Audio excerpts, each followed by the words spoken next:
सर्व अच्युत गोत्रे बंधू आणि भगिनी, त्याचप्रमाणे साधू संतांना दंडोत प्रणाम. आज आपण 62व्या सत्संगामध्ये प्रवेश करत आहोत. मागील सत्संगामध्ये आपण परमेश्वरावरती जी प्रश्नपत्रिका आहे चौथी, त्या प्रश्नांचे चिंतन केलं आणि ते प्रश्न तुम्ही ऐकल्यानंतर तुम्ही नक्कीच त्याचे उत्तर शोधण्याचा प्रयत्न केला असेल. आज आपण त्या प्रश्नांच्या उत्तरांवरती चिंतन करणार आहोत. मागच्या वेळेस मी तुम्हाला सांगितलं की आपण अगोदरही 3 प्रश्नपत्रिका सोडवून घेतलेल्या आहेत. जीव, देवता आणि प्रपंच. त्या तुमच्या संग्रही असतील. ही चौथी प्रश्नपत्रिकासुद्धा संग्रही ठेवा, जेणेकरून ह्या पदार्थाविषयी आपल्याला कधीही काही प्रश्न पडले किंवा अडचण आली तर आपण त्यावरती नजर मारल्यानंतर परमेश्वर हा पदार्थ आपल्या लक्षात येईल. ह्या प्रश्नपत्रिकेमध्ये आपण 100 प्रश्न विचारले होते. त्यावरती आज आपण चिंतन करणार आहोत. प्रश्न पत्रिका 4, प्रश्न क्रमांक 1, परमेश्वर कुणाच्या पलीकडे असतो, त्याचे कार्य कोणते? या प्रश्नाचं उत्तर स्पष्ट परमेश्वराने आपल्या सूत्रातून दिलेलं आहे. अन्यावृत्तीमध्ये शेवटचं जे सूत्र आहे ते वाचल्यानंतर तुम्हाला याचं उत्तर सापडेल. चैतन्यापर परमेश्वर तो देव श्री चक्रधरू, सकळ जीवा ते रक्षिता हो उद्धरिता हो. म्हणजे चैतन्य देवतेच्या पलीकडे हा परमेश्वर असतो आणि तो म्हणजे सर्वश्री चक्र प्रभू. त्यांचं कार्य आहे सकळ जीवांचं रक्षण करणं आणि उद्धारण करणं. प्रश्न क्रमांक 2, परमेश्वर या शब्दात काय काय सामावलेले आहे? उत्तर, सकळ देवतांची स्वामिनी माया. माया आली म्हणजे सर्व देवता आल्या. त्यानंतर ब्रह्म, त्यानंतर ईश्वर आणि सर्व सकळही म्हणजे अनंत गुण व अनंत धर्म परमेश्वराच्या या शब्दामध्ये सामावलेले आहेत. प्रश्न क्रमांक 3, परमेश्वराच्या प्राप्तीची साधने किती व कोणते? याच्यामध्ये तुमचं कन्फ्युजन होऊ शकतं. साधन म्हणजे तुमच्या डोक्यात लगेच येईल स्थान, प्रसाद, वासनिक, भिक्षुक हे जरी साधनं असले तर परमेश्वराच्या प्राप्तीची साधने परमेश्वराने सांगितली ती म्हणजे 2, ज्ञान व प्रेम. ज्ञान आणि प्रेमानेच परमेश्वराची प्राप्ती होते, हे लक्षात ठेवा. प्रश्न क्रमांक 4, परमेश्वराच्या अच्युतपद जीवाच्या कशाच्या छेदानंतर मिळते? म्हणजे परमेश्वराचं जे कैवल्यदान आहे, मोक्ष किंवा आनंद आहे, जीवाच्या अनादि अविद्या छेदानंतर परमेश्वराचे अच्युतपद मिळते. अनादि अविद्येचा छेद केल्याशिवाय परमेश्वराची प्राप्ती होत नाही आणि परमेश्वरच या अनादि अविद्येचा छेद करू शकतात. कोणताही जीव किंवा कोणत्याही देवतेचं सामर्थ्य ह्या अनादि अविद्येचा छेद करत नाही. जीव या पदार्थामध्ये आपण अनादि अविद्येविषयी चिंतन केलेलं आहे. प्रश्न क्रमांक 5, ज्ञानापेक्षा श्रेष्ठ काय, त्यातून काय प्राप्त होते? ज्ञानापेक्षा प्रेम श्रेष्ठ आहे आणि प्रेमामुळे प्रत्यक्ष ईश्वर म्हणजे परमेश्वर स्वरूपाची प्राप्ती होत असते. प्रश्न क्रमांक 7, ज्ञान व प्रेम स्वरूप स्पष्ट करण्यासाठी परमेश्वराने कशाचे उदाहरण दिले आहे? पोट आणि पाठ. म्हणजे ज्ञानाची प्राप्ती ही ब्रह्मस्वरूपी पाठीप्रमाणे, तर प्रेमाची प्राप्ती, प्रेमी भक्ताची प्राप्ती ही ईश्वर स्वरूप म्हणजे पोटाप्रमाणे. हे समजण्यासाठी आपण त्याच्यावरती चिंतन केलेलं आहे. त्या ज्ञानी याला देव पाठीशी धरतात आणि प्रेमी याला पोटाशी धरतात. प्रश्न क्रमांक 7, प्रेमामुळे कशाची प्राप्ती होते व ज्ञानामुळे कशाची प्राप्ती होते? प्रेमामुळे ईश्वर स्वरूपाची प्राप्ती, तर ज्ञानामुळे ब्रह्मस्वरूपाची प्राप्ती होत असते. प्रश्न क्रमांक 8, परमेश्वर किती व कोणत्या पद्धतीने अवतार घेतात? परमेश्वर गर्भातून अवतार घेतात. म्हणजे परमेश्वर गर्भामध्ये जातात, जसे देवकी मातेच्या गर्भामध्ये सर्वश्री कृष्ण महाराज गेले. 2 नंबर, पतित उठवणे म्हणजे मृत शरीरात प्रवेश करतात, जसे हरिपाळ देवाच्या मृत शरीरात सर्वश्री चक्रप्रभूंनी म्हणजे चक्रपाणी प्रभूंनी अवतार घेतला.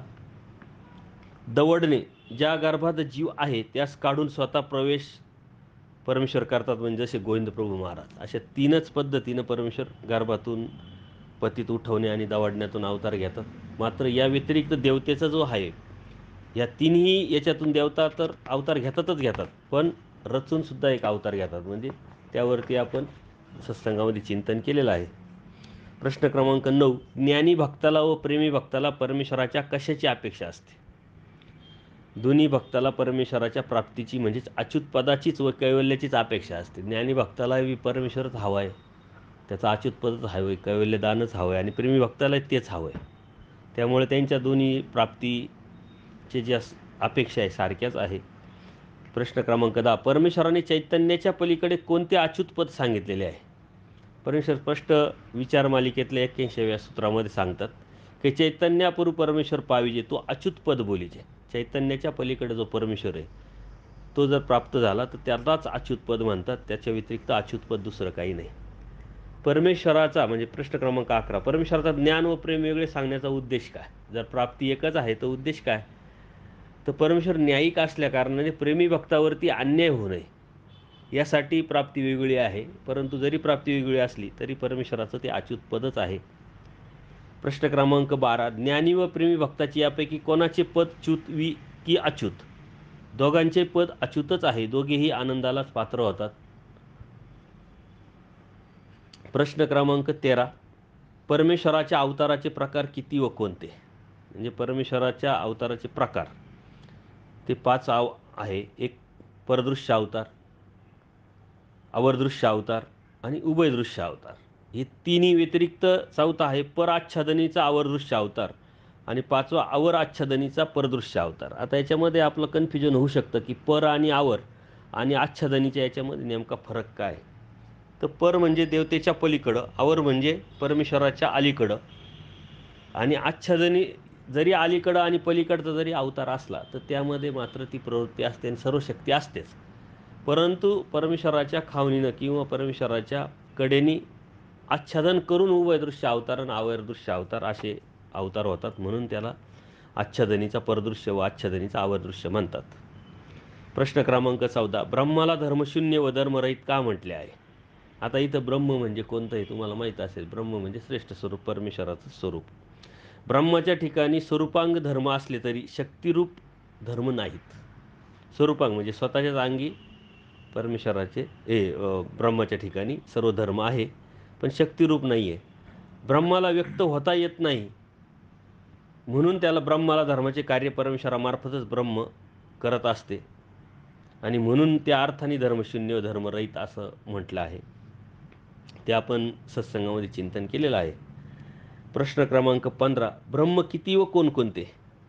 आता देवतेमध्ये सुद्धा ब्रह्म आहे श्रेष्ठत्वाच्या अनुषंगाने. म्हणून स्वर्गामध्ये सुद्धा स्वर्गीच्या देवतामध्ये सुद्धा ब्रह्म आहे. कैलास वैकुंठीच्या देवतेसुद्धा मध्ये ब्रह्म आहे. अष्टभैरवामध्ये सुद्धा ब्रह्म आहे. आणि एक आपलं सदब्रह्म म्हणजे परब्रह्म परमेश्वराचं स्वरूप जे अव्यक्त स्वरूप आहे ते ब्रह्म. म्हणजे असं त्या अनुषंगाने जर आपण घेतलं तर 4 ब्रह्म होतात. प्रश्न क्रमांक 16, ब्रह्माच्या ठिकाणी धर्म कोणत्या स्वरूपाचे आहेत? धर्म सर्व धर्मशून्य म्हणजे ब्रह्म सकळ धर्मरहित असे आपण त्याचं चिंतन केलेलं आहे. ब्रह्माच्या ठिकाणी जे धर्म आहे ते म्हणजे कोणत्या कार्याला कार्य करू शकत नाही, ते अव्यक्त स्वरूपी. म्हणून मग त्या अनुषंगाने ब्रह्म सकळ धर्मरहित परमेश्वराने सांगितलेलं आहे.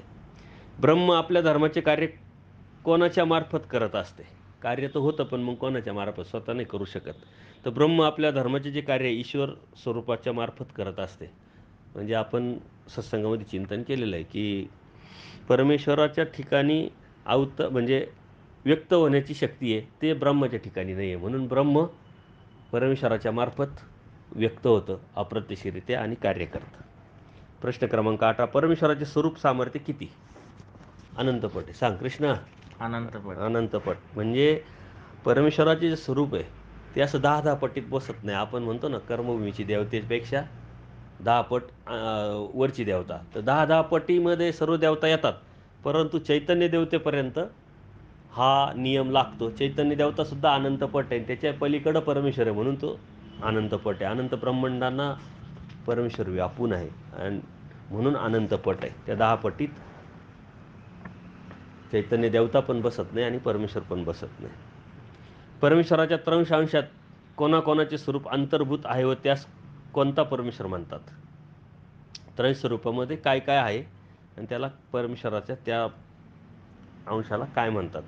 माया, ईश्वर व ब्रह्म या त्रंश परमेश्वर म्हणतात. म्हणजे हे तिन्ही मिळून एकत्र येतं तो परमेश्वर. सच्चिदानंद परमेश्वर. सत शब्दे ब्रह्म बोलीचे, चित शब्दे माया बोलीचे, आनंद शब्दे ईश्वर बोलीचे. ब्रह्म माया ईश्वर आहे 87 परमेश्वरी एकवाती. स्पष्ट परमेश्वरांनी महावाक्यात स्वतःची ओळख करून दिलेली आहे. त्याला सच्चिदानंद परमेश्वर म्हणतात. प्रश्न क्रमांक 20. सतचित आनंद व्यापकत्व स्पष्ट करण्यासाठी कशाचे परमेश्वरांनी उदाहरण दिलेले आहे? आपण सत्संगामध्ये याचं चिंतन केलेलं आहे. हस्ती, मांस व रुधिर याप्रमाणे बोटातील हे अवयव मिसळलेले असतात, म्हणून यास वेगवेगळे करता येत नाही. तसेच परमेश्वरातील माया ब्रह्म ईश्वर या व्यापकत्वाने आहे. म्हणजे जसं आता हे बोट आहे आपलं, या बोटाच्या खाली काय आलं? हाड आलं पहिलं, त्याच्यानंतर मांस आलं आणि त्याच्यानंतर त्वचा येते ना. आता नुसती त्वचा जर काढली तर ते कार्य करू शकतं का? मांस काढलं तर कार्य करू शकतं का? नाही तर हाडच नाही कार्य करू शकतं का? तर हे हाड म्हणजे माया आहे, त्याच्यावरचं मांस म्हणजे ब्रह्मस्वरूप आहे, त्याच्यावरचं हे त्वचा जी आहे ते म्हणजे परमेश्वर स्वरूप आहे. याचं उदाहरण आपल्याला देऊन या तिन्हीचं एक एकत्व व्यापकत्व परमेश्वराने स्पष्ट केलेलं आहे. म्हणजे एकावरती एक ते पुढं असतं. प्रश्न क्रमांक 21. माया स्वरूपाने कोणाकोणास व ब्रह्मस्वरूपाने व ईश्वर स्वरूपाने कोणाकोणास व्यापलेले आहे? म्हणजे मायेने, ब्रह्माने आणि ईश्वराने कोणाकोणास व्यापलेलं आहे? तर माया स्वरूपाने सकळे देवता, म्हणजे सर्वातच्या वरती देवता आहे माया, त्याच्यामुळे त्याच्या अंडर सर्व म्हणजे सालीच देवता येतात. म्हणजे करभूमीपासून तर विश्वदेवतेपर्यंत ह्या सर्व चैतन्य मायेने व्यापलेले आहे. आता त्याच्या पलीकडे ब्रह्मस्वरूप आहे, म्हणजे या सर्व देवता आल्या आणि अधिक चैतन्य माया आली. स्वरूपाने सकळे देवता व मायेला व्यापलेलं आहे. आणि त्याच्या पलीकडं परमेश्वर आहे. म्हणजे परमेश्वराने सर्व देवता व्यापल्या, माया देवता व्यापली, ब्रह्म व्यापलं, सर्वच व्यापलं. म्हणजे ईश्वराने सकळ ही देवता माया ब्रह्मस व्यापलेले आहेत. प्रश्न क्रमांक 22. सत म्हणजे काय? चित्त म्हणजे काय? आनंद म्हणजे काय? सत शब्दे ब्रह्म बोलीचे, चित शब्दे माया बोलीचे, आनंद शब्दे ईश्वर बोलीचे. असं सूत्रातच परमेश्वराने स्पष्ट सांगितलेले. प्रश्न क्रमांक 23. देवता व परमेश्वराप्रमाणे कोण कधीही अवतार घेत नाही. देवता व परमेश्वराप्रमाणे कोण कधी अवतार घेतात? देवता अवतार घेतात, त्याला विग्रह म्हणतात. परमेश्वर अवतार तर घेतात. तर ब्रह्मस्वरूप हे कधी अवतार घेऊ शकत नाही व घेत पण नाही. म्हणजे व्यक्त होण्यास ते पात्र नसल्यामुळं ते अवतार घेत नाही. परत चैतन्यमायासुद्धा ही देवतेच्या अनुषंगाने जर घेतलं, चैतन्यमायासुद्धा अवतार घेत नाही. ती फक्त मायापूर म्हणजे परमेश्वरासाठीच फक्त मायापूर निर्माण करते, म्हणून ती अवतार घेत नाही. प्रश्न क्रमांक 24. अविक्रियत्व कोणाचा? सहज भाव आहे. सहज भाव म्हणजे विक्रिय होत नाही, म्हणजे विकार होत नाही. तर ब्रह्मस्वरूपाचा हा सहज भाव आहे अविक्रियत्व. प्रश्न क्रमांक 25. परमेश्वराचे धर्म गुण सांगा. धर्म कोणते? नित्यत्व, व्यापकत्व, सर्वात्मकत्व, सर्वातीतत्व, सर्वकर्तृ, सर्वसाक्षित्व, एवमादित अनंत धर्म. आणि गुण सौंदर्य, लावण्य, औदार्य, सौभाग्य, दया, माया, कृपा, करुणा, एवमादित अनंत गुण आहे परमेश्वरामध्ये. याचं आपण सत्संगामध्ये चिंतन केलेलं आहे. प्रश्न क्रमांक 26. सुख म्हणजे काय? आनंद म्हणजे काय? दुःख मिश्रित सुख ते सुख बोलीजे, निर्तिशय सुख तो आनंद बोलीजे. दोन्हीचा फरक आहे. सुखामध्ये दुःख पण असतं, सुख पण असतं. तसं आनंदामध्ये दुःखाचा लवलेशय नाही. निर्तिशय सुख ते आनंद बोलीजे. आणि परमेश्वराला ह्या निरानंद जीवाला हाच आनंद द्यायचा आहे, म्हणजे स्वतःचा आनंद द्यायचा आहे. प्रश्न क्रमांक 27. देवतांचे पंचप्रकार सांगा. ते परमेश्वरात आहे काय? देवतांचे पंचप्रकार: ज्ञान, सुख, ते ऐश्वर्य व प्रकाश. हे परमेश्वरामध्ये पण आहे, परंतु देवतेचे मर्यादित आहे, आपण बघितले. आणि परमेश्वराचे अमर्यादित आहे, त्याला मर्यादाच नाही आहे. प्रश्न क्रमांक 28.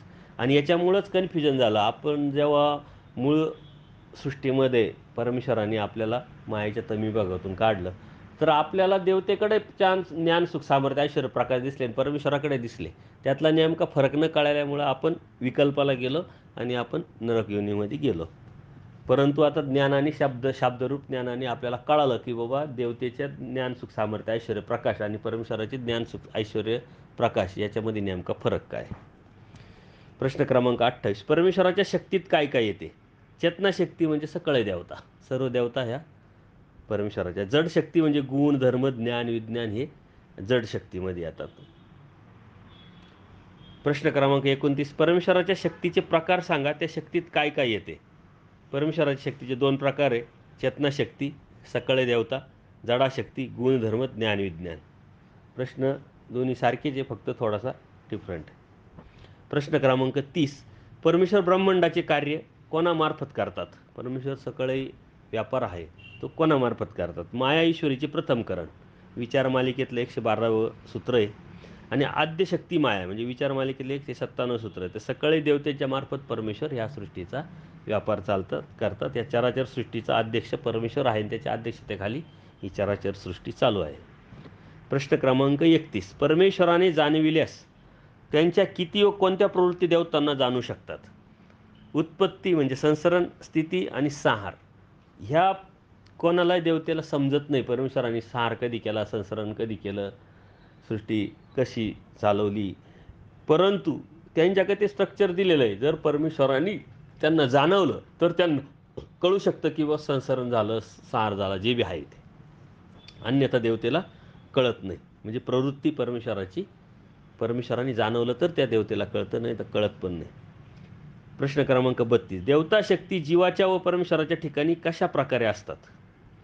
आता देवता शक्ती जीवाच्या ठिकाणी व परमेश्वराच्या ठिकाणी नेमका तुलनात्मक म्हणजे मनुष्याच्या पिंडात त्या अंशत्वाने असतात. आपले पिंड असतात ना, पिंडस्थ असतात ना आपल्यामध्ये, तर त्या देवतेच्यात पिंड असतात त्याच्यामुळं, परंतु ते अंश स्वरूपात असतात.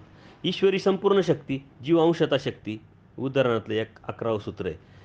ईश्वरामध्ये संपूर्ण शक्ती असते देवतेची आणि जीवामध्ये अंशरूपाने, अगदी थोडक्यात. म्हणजे परमेश्वराजवळ त्या संपूर्णत्वाने असतात, स्वरूपीच्या संपूर्ण पंचप्रकारासहित. म्हणजे ज्ञान, सुख, सामर्थ्य, ऐश्वर्य, प्रकाश हे स्वरूपीचे जे देवतेचं आहे त्याच्या पूर्ण अंगाने परमेश्वराबरोबर असतात. तसं आपल्या बाबतीत नाही.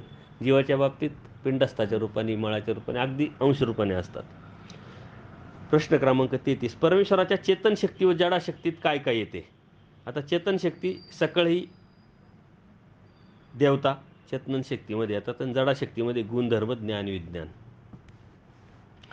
प्रश्न क्रमांक 34. परमेश्वराचे देता घेता येतात ते काय, देता घेता येत नाही ते काय? तर परमेश्वराचे गुण हे इतरांना त्यांना देता घेता येतात. परमेश्वराचे धर्म मात्र देता घेता येत नाही. जसं गुलाब आहे, गुलाबाचा सुगंध आहे, तर हे जे सुगंध आहे त्याचा गुण आहे. तर फूल दुसऱ्याला सुगंध देतं, आपण त्याचा सुगंध घेतो, पण त्याचा कलर जो आहे तो त्याला देता येत नाही आणि आपल्याला घेता येत नाही. म्हणजे धर्म हा त्याचा कलर आहे. तसं परमेश्वराचं जे गुण आहे इतरांना देता घेता येतात, परंतु धर्म मात्र देता घेता येत नाही.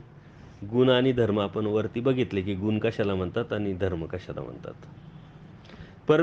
प्रश्न क्रमांक 35. परमेश्वराच्या अव्यक्ती स्वरूपी व व्यक्त स्वरूपी कारण व कार्य स्वरूपात काय काय असते? गुण हे परमेश्वराच्या अव्यक्त स्वरूपात कारण रूपाने असतात. हाय म्हणून ते व्यक्त होतात ना, कारण रूपाने असतात आणि व्यक्त रूपात कार्यरूपाने असतात. या उलट धर्म हे अव्यक्त स्वरूपी कार्यरूपाने तर व्यक्त स्वरूपी कारण रूपाने असतात. आता जेव्हा सत्संग तुम्ही हे ऐकल्यानंतर तुमच्या हे लक्षात येईल की कार्यरूपाने कोणतं, कारण रूपाने कोणतं, म्हणजे व्यक्त आणि अव्यक्त स्वरूपी परमेश्वराचं. प्रश्न क्रमांक 36. परमेश्वर कसा आहे व कसा होतो? परमेश्वर निराकार आहे, परमेश्वराने स्पष्ट सांगितलंय. पण परमेश्वर स्वरूप जे साकार होत आहे, बरोबर का नाही? कृपेला अधीन होऊन परमेश्वर निराकार. पूर्वी प्रकरणात परमेश्वराने स्पष्ट सांगितलं परमेश्वर कसा आहे, निराकार आहे, परंतु तो कृपेला अधीन होऊन साकार होतो. साकार होतो तो परमेश्वर आपली स्वतःची ओळख देतो, ज्ञान देतो, मग आपल्याला ती जाणीव होऊन मग आपण परमेश्वर भक्ती करतो. जर तो निराकार परमेश्वर साकारच झाला नसता तर आपल्याला परमेश्वराची ओळख झाली नसती. कारण परमेश्वर पाविजे, परमेश्वर जाणीजे. परमेश्वराकडूनच परमेश्वराचं जाणणं होतं आणि पावणं पण होतं, प्राप्ती पण होतं. प्रश्न क्रमांक 37. परमेश्वर कृपेचे कार्य सांगा. एखाद्या जीवाचे दुःख नाहीसे करणे अथवा त्याला सुख देणे अथवा वरील दोन्हीही देणे हे परमेश्वराच्या कृपेचे कार्य आहे. ऑलरेडी परमेश्वराला जीवाला सुखच द्यायचं, म्हणजे आनंदच द्यायचा आहे, बाकी काही द्यायचं नाही. परमेश्वर दुःख देऊ शकत नाही, कारण जे बी आपण मिळवलेलं आहे ते आपल्या कर्माने मिळवलेलं आहे, त्या देवता आपल्याला भोगवतात. त्याच्यामुळं परमेश्वर जे देतात ते आपल्या जीवनामध्ये जे सुख आहे ते परमेश्वराची कृपा आहे आणि जे दुःख आहे ते आपले कर्म आहे. प्रश्न क्रमांक 38. परमेश्वर अवतार कोणत्या गुणामुळे घेतात? परमेश्वराचा सर्वश्रेष्ठ गुण कोणता? कृपा हा गुण सर्वात श्रेष्ठ आहे, कारण या कृपा गुणामुळेच परमेश्वर अवतार घेतात आणि म्हणून तो सर्वश्रेष्ठ गुण ठरतो. कृपा अवश्य किंवा कृपेला अधीन होऊन परमेश्वर साकार होतो. प्रश्न क्रमांक 39. परमेश्वराच्या व्यक्त व अव्यक्त या दोन्ही वेळी कोणत्या शक्ती कार्यरत असतात? ज्ञान व विज्ञान यांचे कार्य व्यक्त व अव्यक्तात अखंड चालू असते. अव्यक्तीसुद्धा चालू असतं आणि व्यक्तीसुद्धा चालू असतं, ज्ञान आणि विज्ञान. प्रश्न क्रमांक 40. परमेश्वराचे अव्यक्ती कारण रूप तर व्यक्ती कार्यरूप काय काय असते? गुण हे अव्यक्ती कारण रूप तर व्यक्ती कार्यरूप असतात. धर्म अव्यक्ती कार्यरूप तर व्यक्ती कारणरूप असतात. प्रश्न क्रमांक 41. परमेश्वराच्या ज्ञान व विज्ञानाचे कार्य कोणते? ते कोणत्या वेळी परमेश्वर करतात? भक्ताला परमेश्वर आपल्या स्वरूपाचे निरंतर दर्शन घडवित असतात, हे विज्ञान शक्तीचे कार्य. व परमेश्वराचे ज्ञान हे यथार्थ प्रकाशित करणारे असते, त्यामुळे प्रत्येक वस्तूचे वास्तव रूप जीवाला कळते, ते ज्ञानाचे कार्य. म्हणजे ज्ञान आणि विज्ञान. विज्ञानाचं काय की अभावाचा भाव, भावाचा अभाव, म्हणजे नाही आहे पण दाखवणे, आहे पण न दाखवणे, त्याचं विज्ञानाचं कार्य असतं. पण ज्ञान काय, जे जसं आहे तसं जाणणे म्हणजे ज्ञान. परमेश्वर ज्ञानाचं कार्य आहे. प्रश्न क्रमांक 42. विज्ञान शक्ती व ज्ञानशक्ती व्याख्या सांगा. म्हणजे विज्ञान म्हणजे काय, ज्ञान म्हणजे काय? विज्ञान शक्ती म्हणजे विपरीत, वेगळे ज्ञान. याच विज्ञानाद्वारे परमेश्वर भावाचा अभाव व अभावाचा भाव करतात. असे नानाविध चमत्कार परमेश्वर जे करतात ते विज्ञान शक्तीद्वारे. आणि ज्ञानशक्ती जे जसे आहे तसे जाणीजे म्हणजे ज्ञान. जे जे आहे ते नेमकं सांगणं म्हणजे ज्ञानाचं कार्य. आता प्रश्न क्रमांक 43. श्रीकृष्ण महाराज सरंशी चक्रप्रभूंनी विज्ञानातील लीळा सांगा. आता विज्ञानातील लीळा श्रीकृष्ण महाराजांनी तुम्हाला भरपूर सांगता येतील. जे सर्व बाल ज्या लीळा आहे त्या परमेश्वराच्या साऱ्या विज्ञानातल्या लीळा आहे. म्हणजे पुतना, गोवर्धन पर्वत उचलणं, पुतनाचं वध करणं, कालियामर्दन, या सर्व ज्या आहे ह्या परमेश्वराच्या सर्व विज्ञान लीळा आहे. आणि सरस्वती चक्रप्रभूंच्या बाबतीतसुद्धा ज्या हंसा देवी होत्या, त्यांना सतत परमेश्वराची मूर्ती दिसायची. किंवा ते लिंबाचं झाड होतं, ते पाला गोड लागायचा, भक्त म्हटले का गोड आहे का, परमेश्वर म्हणतात परत घ्या, परत खायचं का, आंबट लागायचा. तर अशा अभावाचा अभाव, भावाचा अभाव करणं, हे अशा अनेक लीळा स्वामींच्या सुद्धा आहे, त्या आपल्याला विज्ञानाच्या माध्यमातून सांगता येतील. याचं तुम्ही लीळाचरित्रात जाऊन संशोधन करू शकता. प्रश्न क्रमांक 44. देवतांच्या विद्या सामर्थ्याला काय म्हणतात व का? तर परमेश्वर स्वरूपी देवतांच्या विद्यांची जी सामर्थ्य असतात ते विद्यारूप विज्ञान. देवतांच्या विद्या या अयथार्थ किंवा विपरीत ज्ञान प्रकाशित करणाऱ्या असल्याने ज्ञान विज्ञान त्यांना म्हणतात.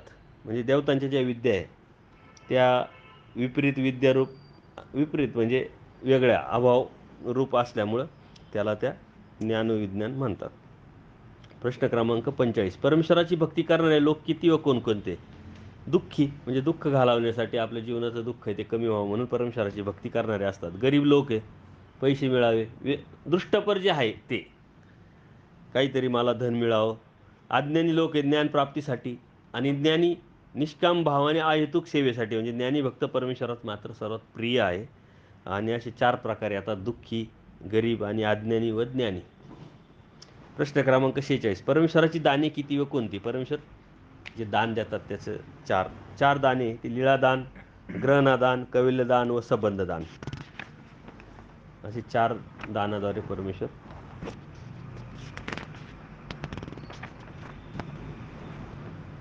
लीळादान हे कणवेपोटी, ग्रहणदान हे कर्मलेप घेऊन देतात, एक घेऊन एक देणे, पुढच्या जन्माचे अगोदर देणे घेणे. कैवल्यदान ज्ञानाचे चरित झाल्याने परमेश्वर जे मोक्ष देतो त्यालाच कैवल्यदान म्हणतात. संबंधदान वस्तू संबंधी, जडा अजडा भले, वस्तू संबंधी शक्ती निक्षेप, जीवाचे भले करण्यासाठी, दुःखातून काढण्यासाठी परमेश्वर हे जे दान देतात संबंधदानात भोगभूमी जन्म असं परमेश्वर म्हणतात. प्रश्न क्रमांक 47. परमेश्वर शक्तीचे थोवे किती व कोणते? परमेश्वराच्या शक्तीचे जे थोवे ते 5 आहे: ज्ञान, विज्ञान, गुण, धर्म व चेतनाशक्ती म्हणजे देवता. प्रश्न क्रमांक 48. त्यागाचे प्रकार किती व कोणकोणते? 1 आहे मळवत त्याग, ज्ञान झाल्याबरोबर सर्व मळवत आहे समजून लगेच अनुसरणे म्हणजे त्याग करणे, तो श्रेष्ठ मळवत त्याग सांगितलेला आहे. 2 अनिष्ट त्याग, म्हणजे संसार अनिष्ट आहे समजून त्याग करणे. हे सत्यव त्याग, म्हणजे सर्व नष्ट झाल्यानंतर त्याग करणे. आणि कुष्ठ वासनेचा त्याग, म्हणजे काहीच आधार नाही आता आपल्याला. आजार झालेला आहे ना, आपण असंही जाणणारच आहे, मरणारच आहे, तर मग अनुसरण. असे 4 त्यागाचे प्रकार आहे. प्रश्न क्रमांक 49, अहेतुकामध्ये हेतू कोणता नसावा व असावा? म्हणजे अहेतुक कशाला म्हणतात आणि हेतुक कशाला म्हणतात? तर अहेतुकामध्ये हेतू कोणता नसावा? तर धर्म, अभिमान, म्हणजे धर्म हा धर्म आहे म्हणून मग धर्माच्या हेतूने, किंवा अभिमान आहे, किंवा दाक्षिण्य आहे, स्नेह, प्रेम आहे, किंवा कार्य, भयाने, उपकार, अनुकंपा, मनोरंजन. काही लोक जे क्रिया करतात ओळख आहे म्हणून क्रिया करतात, किंवा मनोरंजन म्हणून करतात, किंवा आपल्याकडं पैसा आहे व थोडंसं, तर उपकार भावनेनी करतात, किंवा एक दया भावनेनी करतात. हे सारी हेतू जे आहे ते सर्व दृष्टपर आहे. फक्त परमेश्वर प्राप्तीसाठी केलेलं जे भजन हेच, मला देव व्हावं, मला याच्या व्यतिरिक्त काही नको आहे, काही अपेक्षा नाही, त्याला अदृष्टपर म्हणतात, किंवा त्याला परमेश्वर प्राप्तीच्या अनुषंगाने अहेतुक भजन म्हणतात. आणि त्या अहेतुक भजनानेच ज्ञान पण होतं आणि अहेतुक भजनानेच प्रेम पण होतं. परमेश्वर विलक्षण अवतार कसा घेतात, तो कशात घेतात? परमेश्वराचा एक विलक्षण अवतार होतो चौथा. परमेश्वर देहातील जीव व न दवडता मायापुरासहित त्या देहात प्रवेश करतात. जसे ग्रहसंचरे त्यास विलक्षण अवतार म्हणतात. ते पशुत्रयांचे मनुष्य हे अवतार समजत नाही, परंतु उभयदृश्य अवतार असतात. म्हणजे ते आपल्याला कळत नाही, पण पशुत्रयांच्यामध्ये हे अवतार परमेश्वर घेतात, त्याला विलक्षण अवतार म्हणतात. त्याचा उद्देश वेगळा असतो.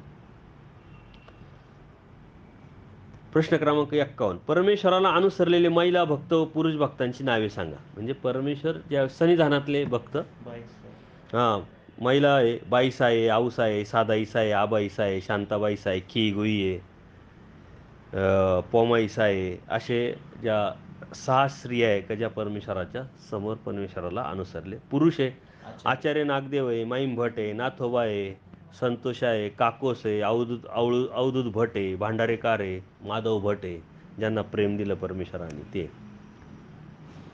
प्रश्न क्रमांक 52, परमेश्वराचे ज्ञान व प्रेम होण्यासाठी जीवाची किती अधिकार असावे लागतात व कोणकोणते? तर ते 21 अधिकार आहे. त्याचा एक स्पेशल आपण सत्संगच घेतलेला आहे. परमेश्वराचे 14 व जीवाचे 7. परमेश्वराचे 14 कोणते? सृष्टी असली पाहिजे, कर्मभूमीत परमेश्वराचा अवतार असला पाहिजे, मायापूर असला पाहिजे म्हणजे अवतार घेतलेला पाहिजे, मनुष्य अवतार असला पाहिजे, देहधर्म, जीवधर्म, मायेचे धर्म, देवता धर्म परमेश्वराने स्वीकारलेले पाहिजे, धर्म, विज्ञान, अवरशक्ती, परशक्ती, अशा सर्व काही परमेश्वराची जी प्रवृत्ती आहे.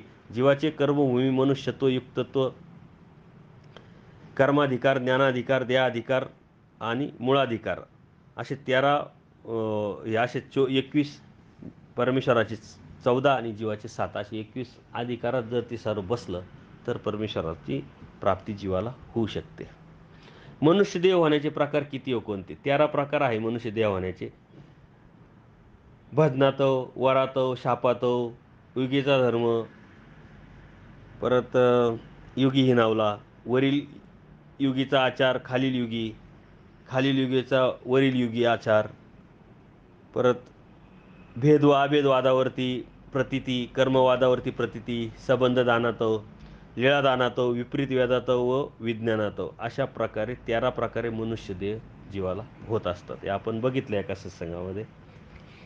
प्रश्न क्रमांक 54, कर्माची चाल किती व कोणकोणती? म्हणजे कर्म सुरुवात कुठून होते आणि कसं वाढत जातं? तर आगंतुक म्हणजे पहिले मनात येतं, मग अनारब्ध म्हणजे वाचिक होतं, आणि मग प्रारब्ध म्हणजे शारीरिक होतं. आगंतुक, अनारब्ध, प्रारब्ध म्हणजे मानसिक, वाचिक आणि शारीरिक.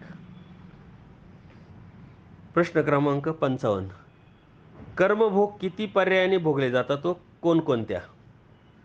4 पर्यायाने: क्रिया पर्याय, युग पर्याय, देवता पर्याय व असंत पर्याय यांनी जीवाचे हे जे कर्मभोग आहे ते भोगले जातात. प्रश्न क्रमांक 56, क्रियेचे प्रकार किती व कोणकोणते? त्यांची व्याख्या सांगा. म्हणजे लेपरूप क्रिया आणि निर्लेपरूप क्रिया आपण हे बघितले. ज्या क्रियेने लेप लागतो त्यास लेपरूप क्रिया म्हणतात. म्हणजे मनुष्यदेहाचा, पशुत्रयांचा लेप जो लागतात त्याला, ज्या क्रियेत लेप लागत नाही पण चिन्ह लागतात त्यास निर्लेप क्रिया म्हणतात. म्हणजे अंतिकेची, प्रीतिदेह, चौकडी, भावसाधना, आत्मोपास्ती यांची जे चिन्ह लागतात आणि त्या चिन्हानुसार पाहूनच मग देवता या त्या जीवाला भोगवत असतात. प्रश्न क्रमांक 57, कर्माचे प्रकार किती व कोणते? 13 प्रकार येतात कर्माचे. आगंतुक, अनारब्ध, प्रारब्ध, मानसिके प्रारब्ध, वाचिके प्रारब्ध, शारीरिके प्रारब्ध, म्हणजे एक मुख्य बाकी आनुषंगिक असे 13 प्रकार आपण कर्मामध्ये बघितलेले. कर्म या सत्संगामध्ये काही मुख्य असतात, काही मानसिके असतात, काही वेगवेगळ्या प्रकारे. प्रश्न क्रमांक 58, नरक किती प्रकारचे असतात व कोणकोणते? 13 प्रकारचे आपण नरक हा सत्संगामध्ये घेतलेले.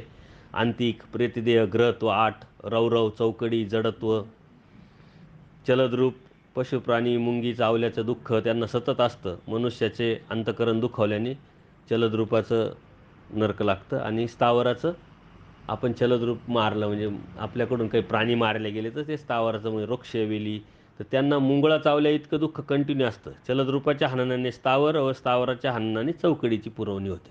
म्हणजे एकावर एक ते आधारित असतात. कोणत्या कर्माने कोणते नरक लागतात हे स्पष्ट आपण नरक या 13 विधी नरक या सत्संगामध्ये घेतलेलं आहे.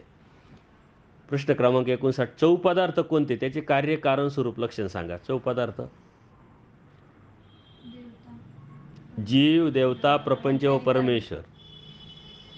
कार्य त्याचं जीवाचं जे आहे संत कर्म अर्जकत्व हे मिळवणं, योग्य अयोग्य कर्म करायचं, त्याचं कार्य जीवाचं.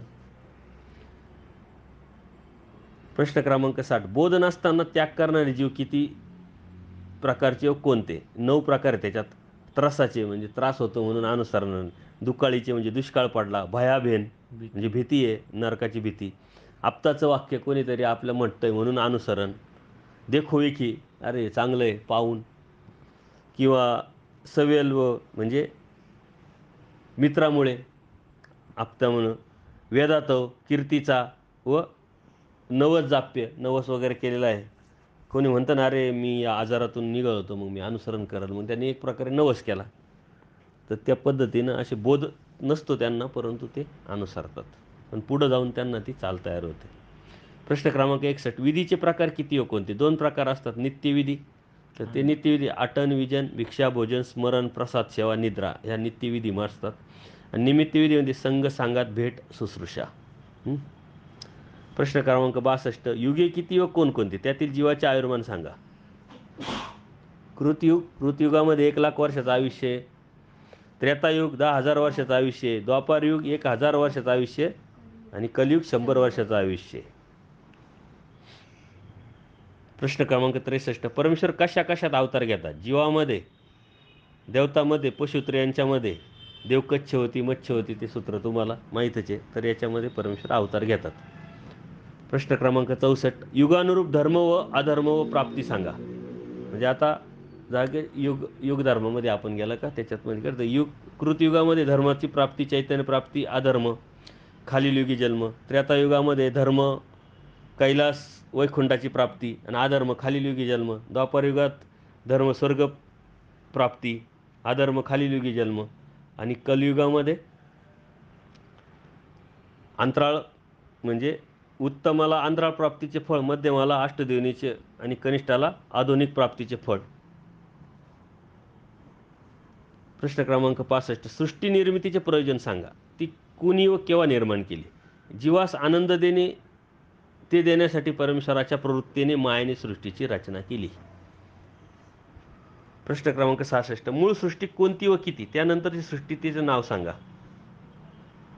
परमेश्वराला प्रथम आनंद देण्याच्या प्रवृत्तीतून कृपेने सृष्टी निर्माण झाली. अशा 3 मूळ सृष्टी झाल्या आणि नंतर जी झाली तिला प्रवाही सृष्टी म्हणतात. जी आता सुरू आहे अशा अनेक प्रवाही सृष्टी होऊ शकतात, झालेल्या आहेत. प्रश्न क्रमांक 67, सृष्टी निर्मितीचे प्रयोजन काय? सृष्टी कधी व कोणी निर्माण केली? तर तोच मागं प्रश्न आलेला आहे 65 प्रमाणे. सृष्टी निर्मितीचं प्रयोजन ह्या निरानंद जीवाला आनंद देणं आणि परमेश्वराने त्याचं सृष्टी निर्मितीचं कार्य ह्या मायेकडून करून घेतलेलं आहे. प्रश्न क्रमांक 68, एका ब्रह्मांडाची स्वरूप मर्यादा सांगा. ब्रह्मांडाची संख्या सांगा. एका ब्रह्मांडाची स्वरूप मर्यादा 500 कोटी योजन. एका ब्रह्मांडाची स्वरूप मर्यादा म्हणजे विश्वेची जी स्वरूप मर्यादा ती ब्रह्मांडाची स्वरूप मर्यादा आहे. विश्वेची स्वरूप मर्यादा म्हणजे असे अनंत ब्रह्मांडे. आला का लक्षात? ब्रह्मांडाची स्वरूप मर्यादा तुमच्या ते लक्षात, देवतेची स्वरूप मर्यादा नाही सांगितली. प्रश्न क्रमांक 69, अनेक ब्रह्मांडांना व्यापलेली देवता सांगा आणि तिची स्वरूप मर्यादा सांगा. सर्व अनंत ब्रह्मांडाला व्यापलेली देवता कोणती? माया. अनंत ब्रह्मांडाला ती व्यापलेली असते आणि तिची जी स्वरूप मर्यादा आहे ती अनंत पट आहे, कारण अनंत ब्रह्मांडाला ती व्यापलेली असल्यामुळे. प्रश्न क्रमांक 70, विष्णूचे प्रकार किती व कोणते? आता लोक म्हणतात ना, विष्णूचा अवतार आहे, हा अवतार, तो अवतार. तर विष्णू किती आहे? तर स्वर्गामध्ये सुद्धा विष्णू आहे, कैलास वैकुंठातील विष्णू, शिराब्दीमध्ये विष्णू आहे, परत महाविष्णू आहे, आणि अष्टभैरवामध्ये सुद्धा विष्णू आहे. म्हणजे परमेश्वराला सुद्धा महाविष्णू म्हटले गेलेले आहे. तर असे अनेक विष्णू, एखादा म्हटला ना बाबा विष्णूचा अवतार श्रीकृष्ण, मग कोणत्या विष्णूचा अवतार आहे असं विचारलं की ते कन्फ्यूज होतात. तर आपल्याला माहिती आहे कुठं कुठं स्वर्गात, अष्टभैरवात, शिराब्दीमध्ये असे विष्णू आहे. प्रश्न क्रमांक 71, परमेश्वर जीवाच्या कशाचा छेद करतात व कधी करतात? अनादि अविद्येचा छेद करतात. शाब्द ज्ञान, अप्रोक्ष ज्ञान, सामान्य ज्ञान आणि विशेष ज्ञानानंतर परमेश्वर या जीवाच्या अनादि अविद्येचा छेद करतात, कधीही नाही करत. व्यक्त होण्यास कोण पात्र आहे आणि कोण नाही? व्यक्त होण्यास ईश्वर पात्र आहे, ब्रह्म नाही, म्हणजे अव्यक्त आणि व्यक्त स्वरूप. प्रश्न क्रमांक 73, ब्रह्मस्वरूप आपले कार्य कोणाच्या मार्फत करते व का करते? ब्रह्मस्वरूप आपले कार्य ईश्वराच्या मार्फत करते, कारण ब्रह्म व्यक्त होण्यास पात्र नाही म्हणून कार्य नाही, आणि म्हणून ते परमेश्वराच्या मार्फत आपले कार्य करत राहतात. प्रश्न क्रमांक 74, सौंदर्याची व औदार्याची व्याख्या. परमेश्वर सांगतात सौंदर्य म्हणजे काय. सौंदर्य, लावण्य, औदार्य, सौभाग्य, अशा परमेश्वरामध्ये जे गुण आपण बघितले, जो अवयव जसा असावायच हवा तसा तो असणे म्हणजे सौंदर्य. अवयवांचे जे चांगले किंवा यथायुक्त तो जे आहे, योग्य अयोग्यता न बघता. औदार्याची व्याख्या काय आहे की योग्य अयोग्य न बघता, कृतकर्माकडे लक्ष न देता, लहान मोठे किंवा क्रियेकडे न बघता आणि कोणत्याही प्रकारची परतीची अपेक्षा न करता एखादी वस्तू कायमस्वरूपी देणं म्हणजे औदार्य, आणि ते परमेश्वरच करू शकतात.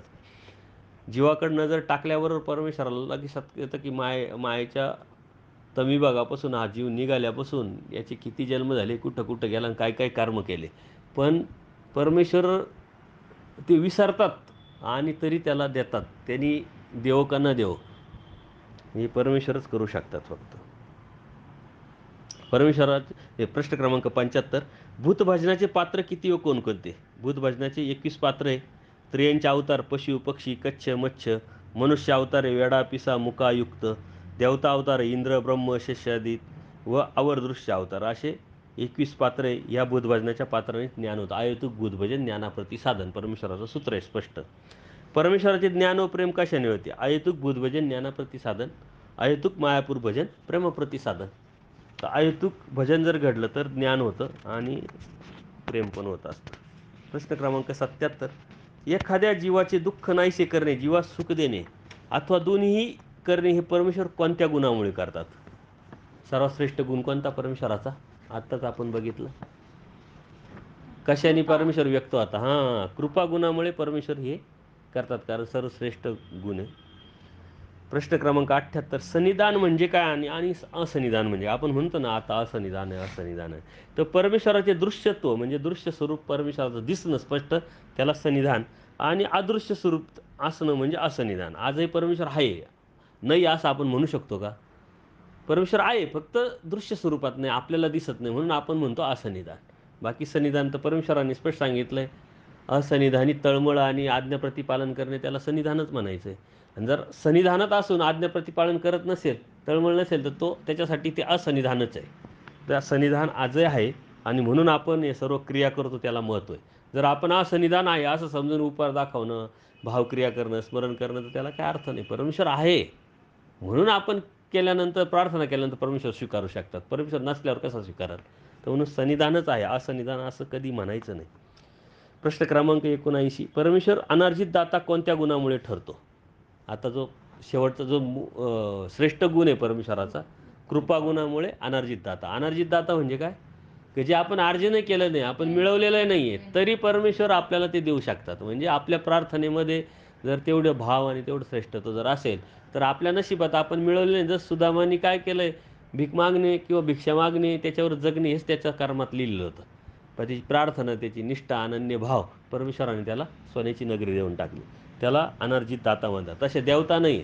देवताने जे अर्जित आहे आपण तेच देवता देतात, अनर्जित ते देऊ शकत नाही. म्हणजे त्याच्या नियमाच्या पलीकडं 1% देत नाही. प्रश्न क्रमांक 80, परमेश्वराच्या प्राप्तीच्या ज्ञानाचे प्रकार किती व कोणकोणते? आणि याच्यामुळंच ज्ञानी याला बी अशीच प्राप्ती होते आणि प्रेमी यालाही होते. जे चार ज्ञान सांगितले परमेश्वराने, कोणते? शाब्द ज्ञान, अप्रोक्ष ज्ञान, सामान्य ज्ञान आणि विशेष ज्ञान. या स्टेप आहे, याच्यानुसारच परमेश्वराची प्राप्ती होते. ज्ञानी याला बी तशीच आणि प्रेमी याला तशीच. ज्ञानी असेल तरी या सिस्टममध्ये जावं लागतं, प्रेमी असेल तरी या सिस्टम. त्याच्यानंतर दोघांची अनादि अविद्येत छेद केल्यानंतरच प्राप्ती होणार.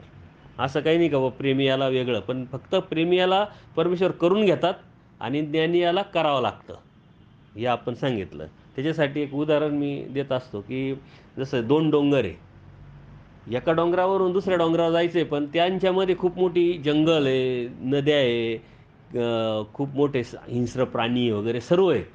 आता ज्ञानीला जायचं तर तो पहिला डोंगर उतरायचा, तेवढ्या जंगलातून पार करून परत दुसरा डोंगर उतरायचा.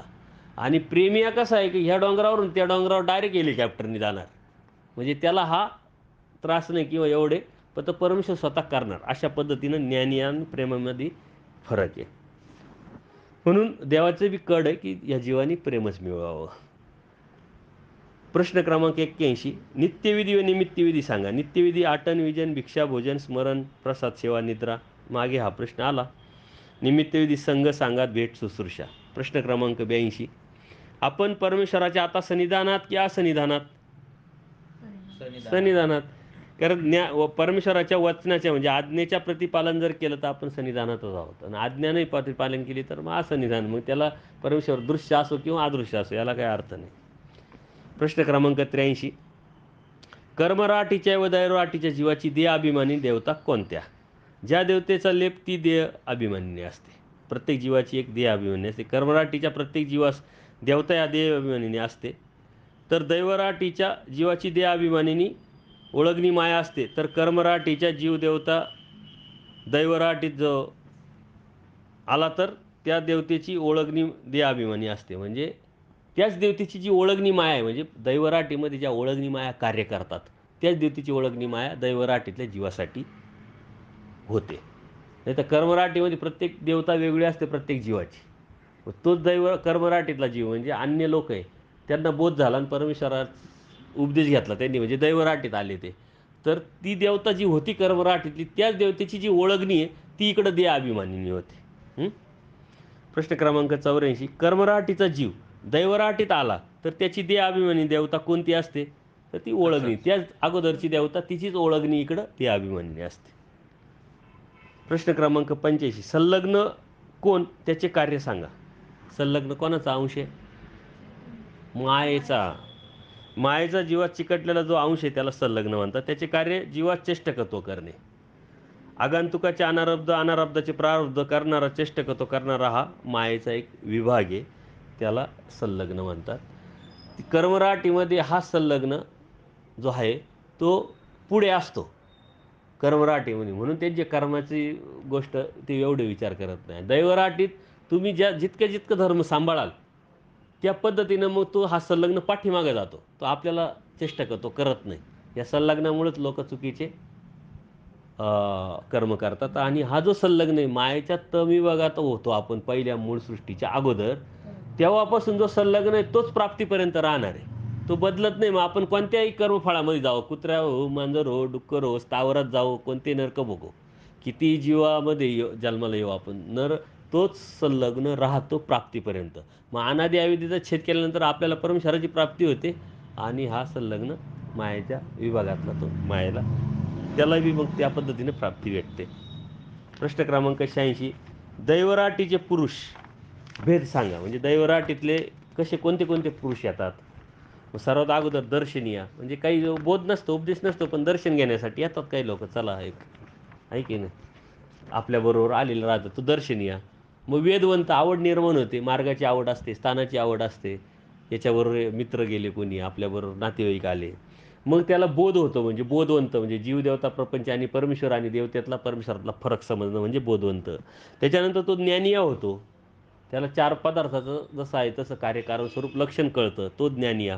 नंतर तो ज्ञानी अनुसरतो, तोच अनुसरलेला जीव भक्त होतो, आणि तोच भक्त गदबुदिया सुद्धा होऊ शकतो. जर तो अनुसरला नाही, ननुसरला, तर तो गदबुदिया किंवा मग प्रमादीसुद्धा होतो. तो अनुसरला परंतु हिंसा, प्रमाद किंवा विकल्प प्रमाद त्याच्याकडून विकार प्रमाद घडला तर तो प्रमादीय होतो. तर असे हे दैवराटेचे पुरुष आहे. प्रश्न क्रमांक 87, प्रेमाचे उपाय किती व कोणते? प्रेमाचे 2 उपाय, परनिष्ठ आणि स्वनिष्ठ. आपण याच्यावरती सविस्तर सत्संग घेतलेला आहे. परनिष्ठ म्हणजे दुसऱ्याकडून, स्वनिष्ठ म्हणजे स्वतःकडून प्रेमाचे उपाय जोडता येतात. प्रश्न क्रमांक 88, साधनं किती व कोणकोणती? आता जे ढोबळमानाने आपण जे साधनं, त्या साधनाद्वारे परमेश्वर प्राप्तीच्या या रस्त्यावरती आपण धार्मिकता करतो ते म्हणजे स्थान, प्रसाद, वासनिक आणि भिक्षुक यांच्याकडून आपण हे साधन ढोबळमानाने सांगतात. प्रश्न क्रमांक 89, परमेश्वराच्या स्थानाचे प्रकार व किती कोणते? आपण स्थान करायला जातो तिथं लिहिलेलं राहतं बघा स्थानाचे प्रकार, त्याला स्थानाचे प्रकार म्हणतात. आसनस्थान, वस्तीस्थान, कुडीस्थान, अवस्थान, स्थान, महास्थान, निद्रास्थान, चरणचारी उभी राहणे, आरोगण स्थान, परत मर्दना मादने स्थान, वेडे स्थान, अवलोकन स्थान, दीर्घ परिश्रय, लघु परिश्रय, विहरण स्थान, असे वेगळे जे प्रकार असतात त्याला स्थानाचे प्रकार म्हणतात. स्थान जरी कोणते असलं तरी परमेश्वराची शक्ती तिथं निक्षेप केलेली असते, म्हणून सर्व स्थानं हे आपल्याला वंदनीय आहे. त्याच्यामध्ये आपण वर्गीकरण हे माहितीसाठी आहे. याचा अर्थ बाबा या स्थानामध्ये कमी शक्ती, त्या स्थानामध्ये जास्त शक्ती आहे, ही आपली मानसिकता आहे, ती चुकीची आहे. कारण स्थान परमेश्वराचे आहे आणि परमेश्वराने तिथं जी आपली दया, माया, कृपा करून ही जी शक्ती ती निक्षेपिती आहे.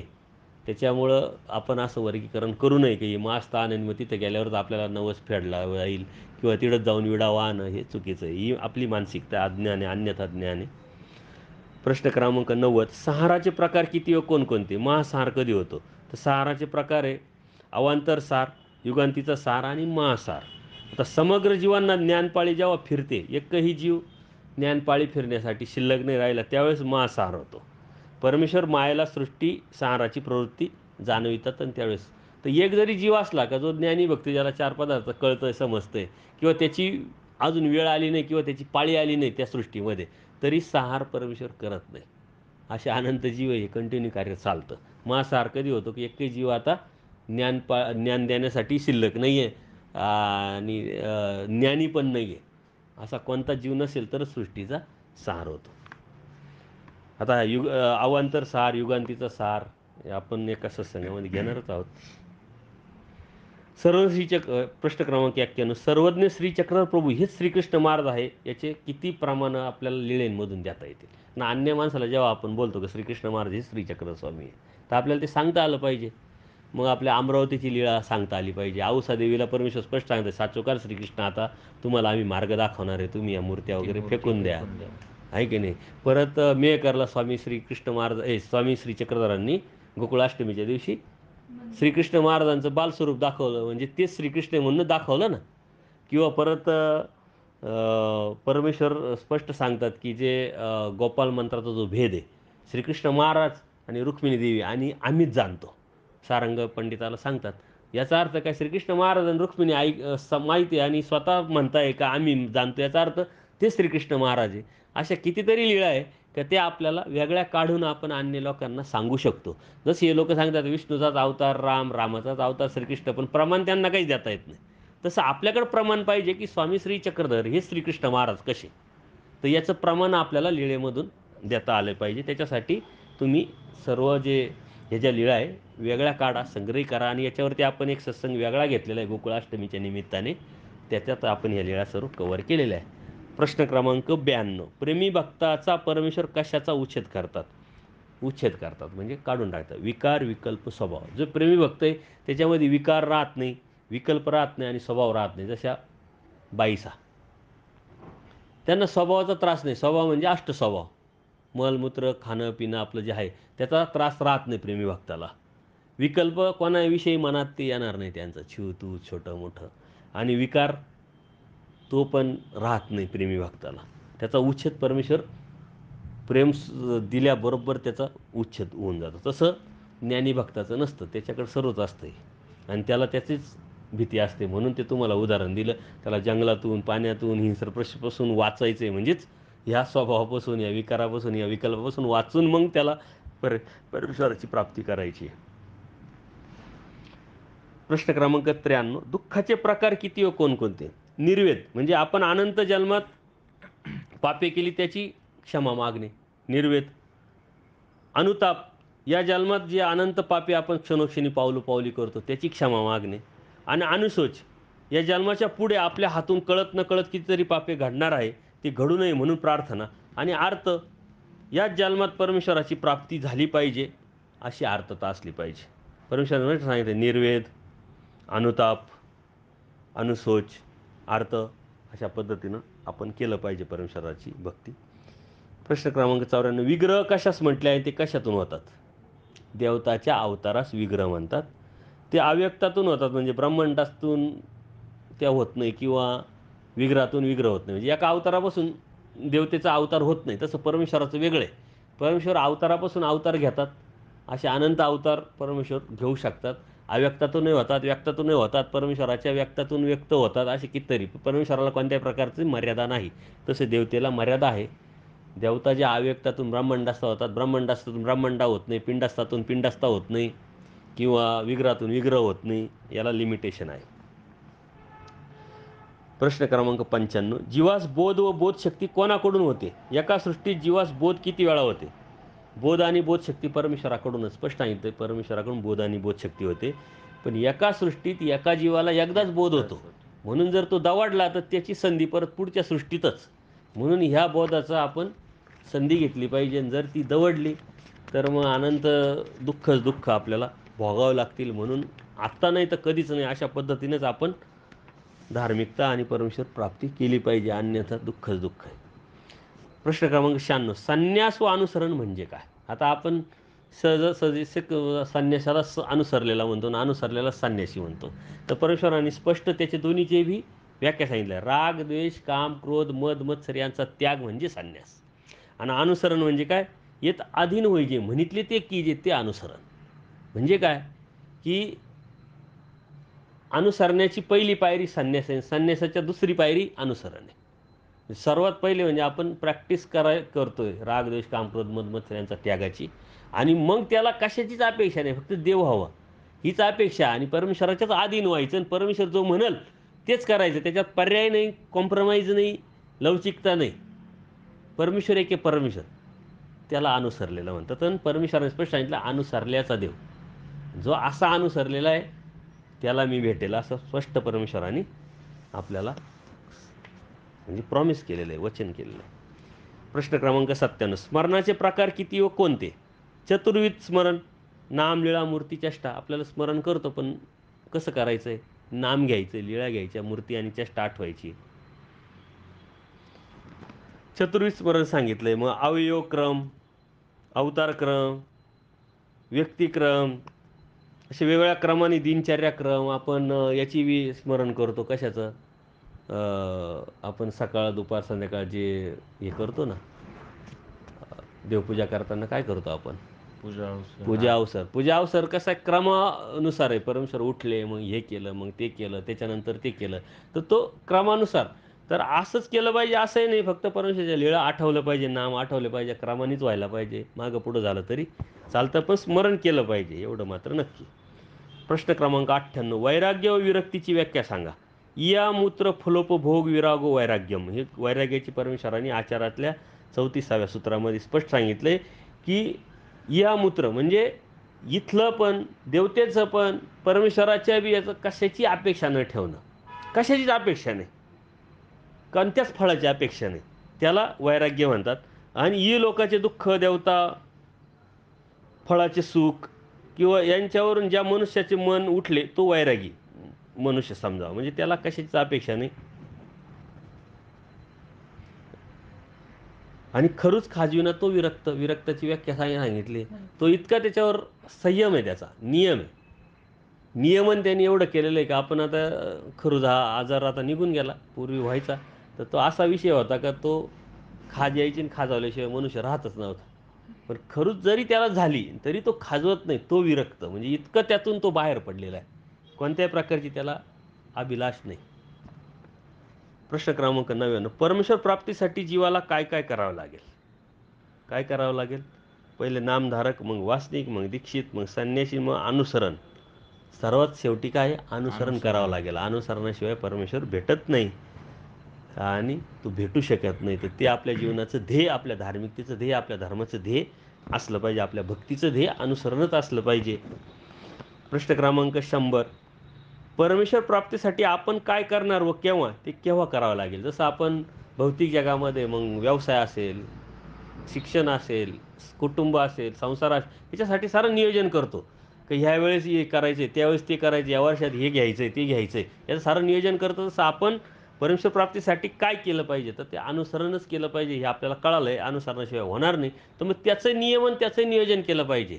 आणि परमेश्वराचं स्पष्ट सांगितलं, 56च्या आत करावं. आता 56 हा जो विषय आहे, हा काही स्पष्ट परमेश्वराने सूत्रात किंवा कुठं लिहिल्यात तुम्हाला दिसणार नाही. परंतु त्याचे अनेक सूत्र आहे, की जोची अवसर विषय आहे तोच ब्रह्मविद्येशी. ज्या वेळेत आपण विषय म्हणजे संसार करू शकतो, त्याच वेळेस ब्रह्मविद्या होते. म्हणजे त्याच वेळेस अनुसरण करावं.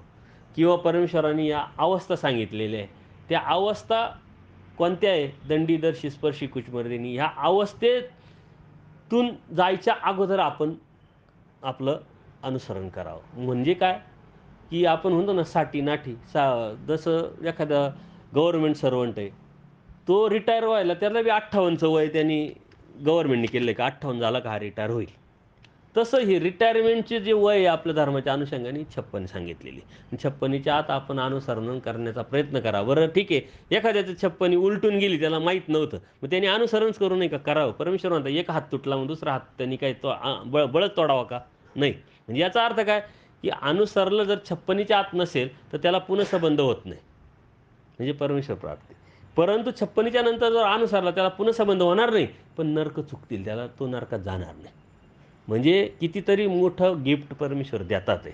तर त्याच्यामुळं आणि तो पुढच्या याच्यामध्ये देहामध्ये परमेश्वर भरोशाचा त्याला प्राप्तीला नेतील.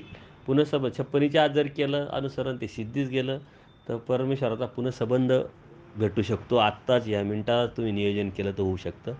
परंतु ज्यांचं वय निघून गेलं आहे आणि त्यांनी अनुसरण केलं, तर त्यांचं नरक चुकतील. या काय नरकात तो जाणार नाही. पुढं चाल तयार होईल. काय? जाणून बुजून नाही केलं 56 नंतर. जाणून बुजूनचा विषय नाही. जर त्याला ज्ञान झालंय, तर त्यांनी केलंच पाहिजे. ज्ञान कशासाठी झालं? बोध परमेश्वराने कशासाठी दिला? त्यांनी केलंच पाहिजे. जाणून बुजून नाही. हां, एखादा व्यक्ती आहे, की ज्याला तो उपदेश घेतलाय, पण त्याला कोणी सांगितलं नाही किंवा त्यांनी अभ्यास न केल्यामुळे त्याला कळालं नाही. कळत-नकळत त्याच्याकडून 56 उलटल्या गेली. परंतु तरीही त्यांनी अनुसरण केलं, तो नरकात तर जाणार नाही आणि ते सिद्धीस नेलं, तर परमेश्वर अनर्जित दाता आहे. परमेश्वराने ठरवलं तर काय होऊ शकतं. परंतु धर्मशास्त्राच्या अनुषंगाने आपण हे म्हणतो. तर ही माहिती म्हणूनही माहिती म्हणून घ्यायची राहते. याचा अर्थ परमेश्वर देणार नाही असं नाही. तो अनर्जित दाता आहे. त्याच्यामुळं तो देऊ शकतो. आज आपण ह्या 4थ्या प्रश्नपत्रिका सोडून घेतली. त्याचं चिंतन केलं. तुम्ही संग्रहित ठेवा आणि तुम्हाला काही अडी-अडचणी असेल तर नक्कीच प्रश्न तुम्ही विचारू शकतात. अनेक सत्संगामध्ये आपण यावरती वेगळं चिंतन करत असतो. त्या चिंतनातून आपण पुढं जात असतो. तर स्टेप बाय स्टेप आपण ह्या गोष्टी जर केल्या, जीवानी जीव पदार्थ समजून घेतला, देवता पदार्थ, प्रपंच पदार्थ समजून घेतला आणि परमेश्वर तरच समजू शकतो. परमेश्वराचं आपण चिंतन केलं, शब्दाचं चिंतन केलं आणि आज ही आपण प्रश्नपत्रिका सोडून घेतलेली. त्या प्रश्नपत्रिकेचं चिंतन आपण वारंवार जर करत राहिलो, तर आपल्या डोक्यामध्ये त्या सतत गोष्टी येत राहतील. कारण हे जे ज्ञान आहे, याच्यामध्ये सातत्य जर नाही ठेवलं, तर आपण विस्मरणात जातो.